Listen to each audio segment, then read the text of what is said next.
a year, 2 years into the relationship, I started noticing like, oh yeah, this guy's cheating, you know? So there was a lot of cheating going on within that relationship. But then you're so young, you have 2 kids, and you're like, yeah, I have to like kind of just roll with the punches. And then also because I didn't have like actual facts. You know how you get that feeling like something's your intuition's telling you, but you don't know it, and you don't have anything. And then you're scared, and you're like, you have two at that point. I have 2 kids at that point. You know, my marriage wasn't the greatest, and then you just kind of stick with. I grew up with no parents, so I'm like, I don't want that for my kids. So let me just write it out, and then I still didn't have full proof. So years go by, you know, and then I started talking about like, I'm not happy in this marriage. I want a divorce, like blah, blah, blah, this and that. And then he would give me the hard time, like, okay, yeah, if you want to leave, you leave. Like, I'm not, you know. Yeah, I'm not leaving. Yeah, I'm not leaving. So you leave, you pack your stuff and leave, you know. So then I would be like, but I don't have actual proof. So maybe I'm just like overthinking. Yeah. You know.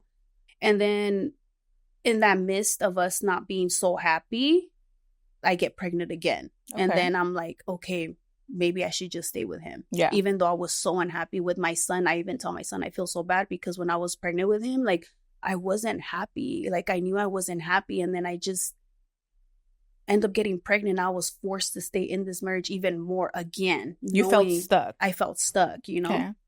And then after I had my son was born in August. And in January, that's when I was diagnosed with cancer. I was diagnosed with thyroid cancer. Wow. And then I was like, oh my God, I'm going to die. How old were you at that time? I was 24, like 23 and a half, going 24. Okay. Like 24, because my kids, they were all like 4.5 years apart. Okay.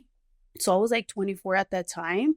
And I was like, oh my God, my baby was a brand new baby. It was born in August. So what, September, October, November, December, like four and a half months at the time. Yeah. And I was like, oh my God, I'm going to die. Like I have cancer. Because the word cancer is like, you're dying. Yeah, of course. Like, I'm dying. It's a word you never want to hear. Yeah. So then I didn't know that thyroid cancer, they say that that's like the safest cancer and it doesn't spread everywhere. Okay. But I think it's just how you get it, because I've heard stories of people getting thyroid cancer and it's aggressive and they pass, you know? Okay. So I was just one of the lucky ones that it just stood here and it didn't spread. It spread to a few of my lymph nodes, but it didn't spread to other organs or anything. Okay. And also because we caught it on time. Okay. So then I have my cancer scare, I have my surgery, my baby's still little, and then I come home, and then like a few months later, you know, I'm always a big believer that, because I've never been that type of wife or girlfriend, whatever, to where I'm like toxic or babysitting you. Like, what is my man doing? What is he doing? Calling him, or I don't have that style. I don't care for that. Like, if you're going to go do what you're going to do, sooner or later, I will find out. It will come to light. It just literally falls in your lap. It really does. It just takes time. It just takes time. Even though you have this women intuition, like, you know, and you ask him, of course, they're going to deny it. Of course. You know, and one of my good friends at that time, her husband used to work with my husband at that time. And she was like, you know, and she was kind of like the one that put the bug in my ear, like, I think your husband's cheating. And I'm like, really? And then that's when kind of like my antennas like started like, let me pay attention to detail, you know, but I wasn't digging. I was just paying attention. So then after all my cancer scare happens, there was just one day where my daughter was like, Mom, Papi has a phone in his car. Like, she was at that age where she wanted a phone. She kept bugging for a phone. Like, Mom, buy me a cell phone. Buy me a cell phone. I'm like, no, like, you're little. I'm not going to buy you a cell phone. You're crazy. So then one day she was like, Mom, when Papi picked us up from school, he got off his truck and he pulled the phone out from like the visor and I was like, okay. She was like, and he told me it was his friend, but that was like, for me, like, nah. That's fine. Yeah, he has that phone for something else. So then that day that she told me, I waited for him to go to sleep and I got his car keys and I went to the car and I pulled down the visor and that phone falls and all these messages and calls that he had with that woman. And it was like literally, my heart dropped. Like, oh my God, this whole time that I had that feeling, it was true. Yeah. But my whole thing was like, oh my God, I just went through cancer. Like, I could have had any other cancer. I could have died. And this man had a whole ass second life already and could have cared less if I would have died.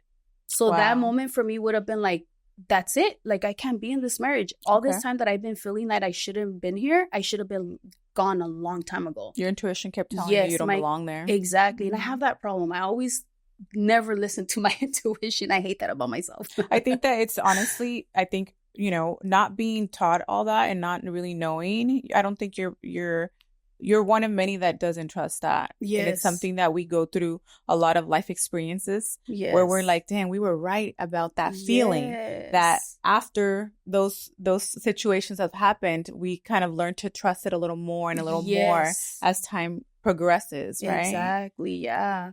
So then, of course, I come and I show him the proof, and what can he do?